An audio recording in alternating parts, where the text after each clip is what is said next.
Mexico में 31 अक्टूबर से 2 नवंबर तक day of the death celebrate किया जाता है। इन 2 दिनों में फैमिली मेंबर्स मरने वाले की याद में फीस्ट और परेड ऑर्गेनाइज करते हैं। इजिप्ट में 18th डायनेस्टी रॉयल फैमिली का लास्ट रूलिंग किंग था टूटनखामुन। उन्हें किंग टूट भी कहते थे। इनकी डेथ के बाद 3 कॉफिन्स को एक के अंदर एक रखा गया था और सबसे अंदर वाले कॉफिन में रखी गई थी किंग की मम्मी। चाइना का ओल्डेस्ट हैंगिंग कॉफिन 2500 साल पुराना है। ऐसे हैंगिंग कॉफिन्स फिलीपींस और इंडोनेशिया में भी मिलते हैं।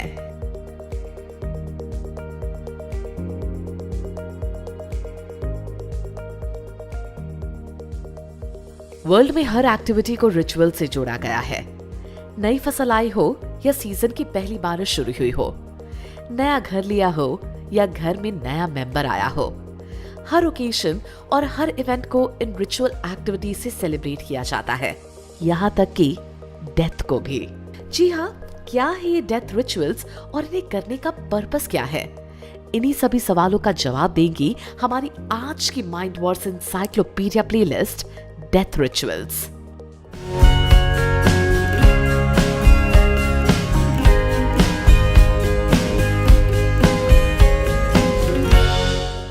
दुनिया में कई अलग अलग कल्चर्स हैं और हर कल्चर में डेथ को ऑनर करने के अलग अलग तरीके हैं। किसी के दुनिया से चले जाने पर ये डेथ रिचुअल्स जैसे फ्यूनरल्स उसे याद करने और अपने दुख को एक्सप्रेस करने का एक मीडियम बन जाते हैं। ये रिचुअल्स किसी भी कम्युनिटी के रिलीजियस और स्पिरिचुअल ट्रेडिशंस के हिसाब से होते हैं। हिंदूज ने जहां मरने के बाद क्रिमेशन किया जाता है, वहीं मुस्लिम्स और क्रिश्चियंस में बैरियल के ट्रेडिशन है। ज्यूइश लोग किसी की डेथ के बाद सिटिंग शिवा का रिचुअल फॉलो करते हैं, जिसमें वो 7 डेज तक लोअर स्टूल्स पर बैठे और प्रेयर करते हैं। हिंदूज का मिनिमम मोर्निंग पीरियड करीब 13 दिन का होता है, जिस टाइम में उनकी फैमिली में कोई भी हैप्पी इवेंट ऑर्गेनाइज नहीं किया जाता है। मेक्सिको में 31 अक्टूबर से 2 नवंबर तक day of the death celebrate किया जाता है। इन 2 दिनों में फैमिली मेंबर्स मरने वाले की याद में फीस्ट और परेड ऑर्गेनाइज करते हैं।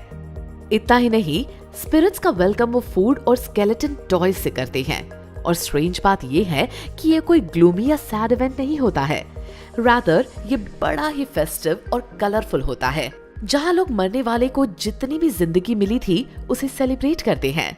So it's clear, this celebrate life not death. Poland में किसी की डेथ के बाद डोर्स और विंडोज ओपन रखे जाते हैं। इस तरह से वो सोल के लिए स्पिरिचुअल वर्ल्ड में जाने का रास्ता ओपन करते हैं। आयरलैंड में भी खिड़की दरवाजे खोले जाते हैं, पर सिर्फ 2 घंटों के लिए। उस 2 घंटे में कोई भी दरवाजे या विंडो के पास नहीं आता, ताकि सोल को फ्री पैसेज मिले। 2 घंटे बाद उन्हें बंद किया जाता है ताकि सोल वापस नहीं आ सके।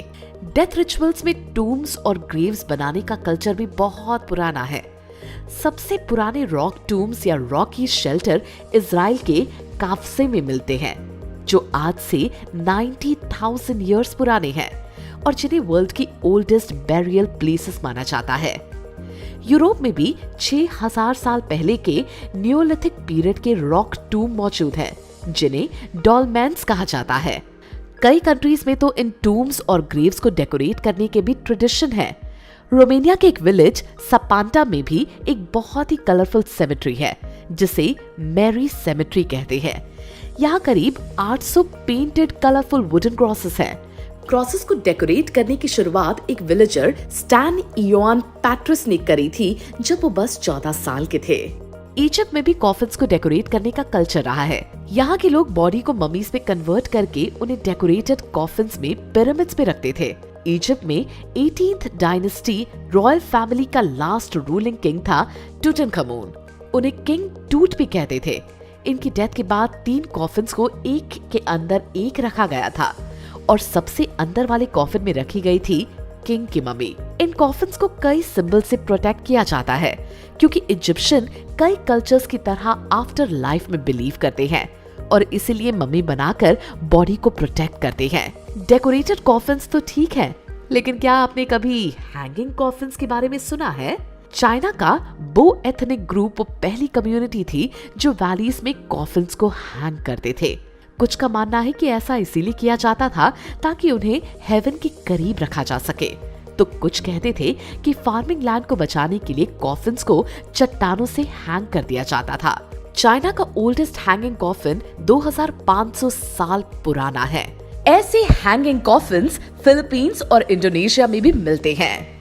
वैसे कई कल्चर्स में डेड लोगों को फीस्ट और गिफ्ट देने का भी ट्रेडिशन है। चाइना में लोग ग्रेव्स के पास फ्लावर और फेक मनी बर्न करते हैं। ये माना जाता है कि ये flowers fake money after life में यूज होंगे। नेपाल में ग्रेव्स पर राइस, फ्लावर्स और कैंडल्स रखे जाते हैं। मंगोलिया और तिब्बत में बॉडी को डिकम्पोज करने का बड़ा ही अलग तरीका है।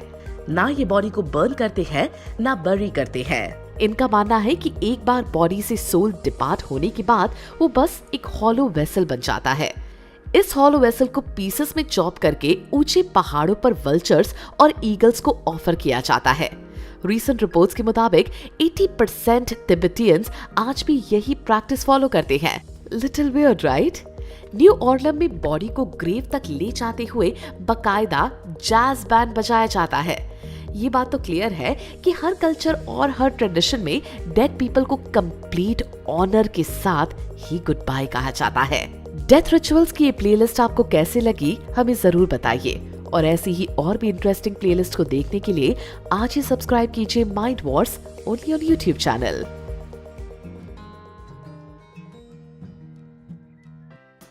जल्दी से प्ले स्टोर पर जाकर माइंड वॉर्स का नया ऐप डाउनलोड कीजिए। खेलिए बहुत सारे quizzes which bridge the gap between studies and your buddies, और पाओ गेम्स खेलते खेलते स्टडी करने का मजा। So what are you waiting for? Download the app now. Hey guys, want to be the first to know of the videos on the Mind Wars YouTube channel? Hit subscribe and click the bell icon. And remember, knowledge increases when you share it. So like, share and tell your friends about the video.